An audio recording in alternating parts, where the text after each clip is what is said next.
Dorothy Nancy Merlina Allen Chandler, later known as Dorothea Waddingham, was born on a farm near Nottingham. Her parents tied the knot a year after her birth, adopting the surname Waddingham from her father.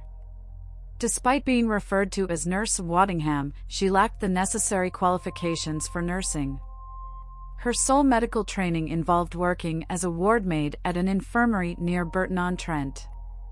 In 1925, she married Thomas Willoughby Leach under the name Dorothea Nancy Waddingham.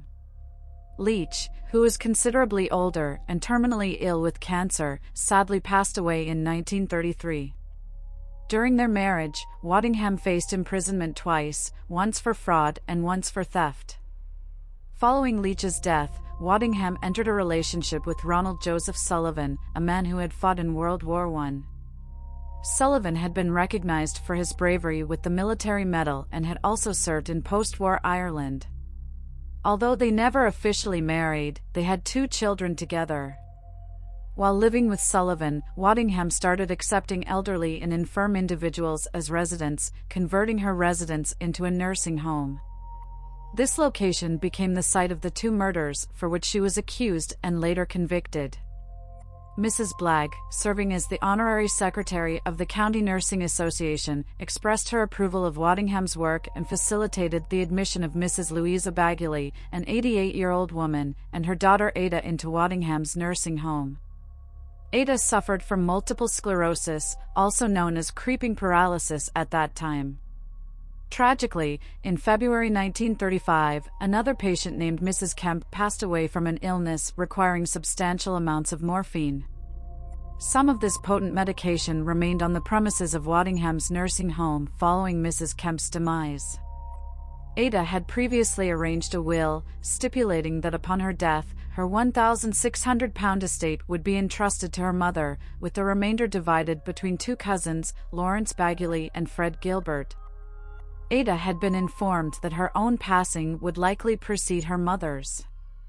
However, in May 1935, Ada destroyed this will and drafted a new one, leaving all the money to Dorothea Waddingham and Ronald Sullivan upon the deaths of both Ada and her mother, as a gesture of gratitude for the nurse's care. Sadly, the elderly Mrs. Bagley passed away in the second week of May. Ada managed to hold on through the spring and summer of 1935. On September 10, 1935, she received a visit from a family friend, Alice Briggs, who spent an afternoon uplifting her spirits. Briggs informed Waddingham that she planned to invite Ada over for tea at her own home in a couple of days. The following day, Sullivan informed H. Mansfield that Ada had slipped into a coma. When Mansfield arrived, he discovered Ada had passed away. Given the expected nature of her demise, the doctor harbored no suspicions. After gathering additional information from Waddingham, he completed a death certificate citing cardiovascular degeneration as the cause of Ada's death. Ada had expressed her desire to be cremated, and had the cremation proceeded, it is likely that Waddingham's guilt in Ada's death would have gone undetected. However, the cremation process required 2 doctors to sign the death certificate, a step that could only be taken after notifying the deceased's family. Ada's will explicitly requested that her relatives not be informed, and Waddingham falsely claimed there were no living relatives.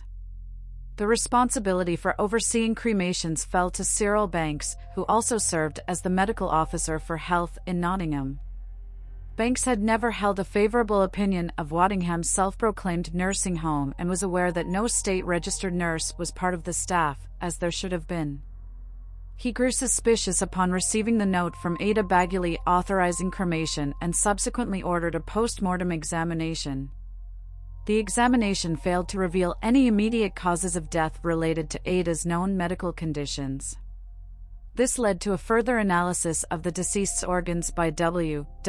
Taylor, senior assistant to the Nottingham analyst, who discovered significant traces of morphine, over 3 grains, in Ada's stomach, liver, kidneys, and heart. With suspicions now raised regarding Mrs. Bagley's demise, the Home Office authorized an exhumation. Dr. Roche Lynch oversaw this process, determining that Louisa Bagley had also succumbed to morphine poisoning. Consequently, Waddingham and Sullivan were arrested and charged with the two murders.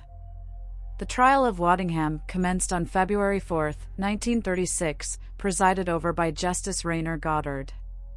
Representing her defense was Mr. Eales, while the prosecution was handled by Norman Burkett, a departure from his usual role as a criminal defense attorney. Burkett presented compelling evidence, including the revelation that Ada Bagley's final meal consisted of heavy and rich food, unsuitable for her fragile condition.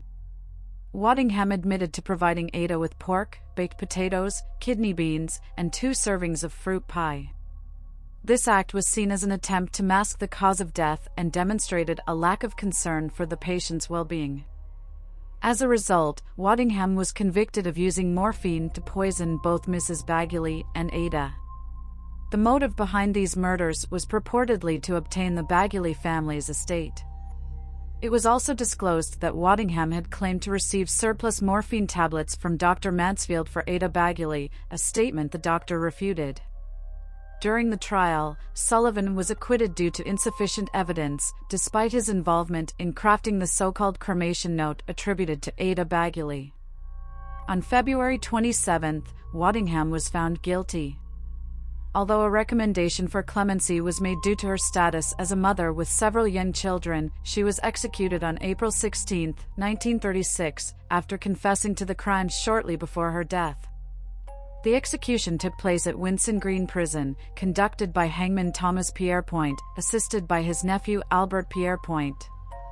Waddingham, a mother of 5, was still nursing her 3-month-old baby at the time of her execution. Approximately 10,000 individuals congregated outside the prison in protest, demanding an end to what they perceived as the unjust killing of a mother. They chanted slogans such as "Stop this mother murder." The prominent abolitionist Violet Van der Elst spearheaded these demonstrations. Tragically, Ada Bagley's fiancé committed suicide following her untimely demise.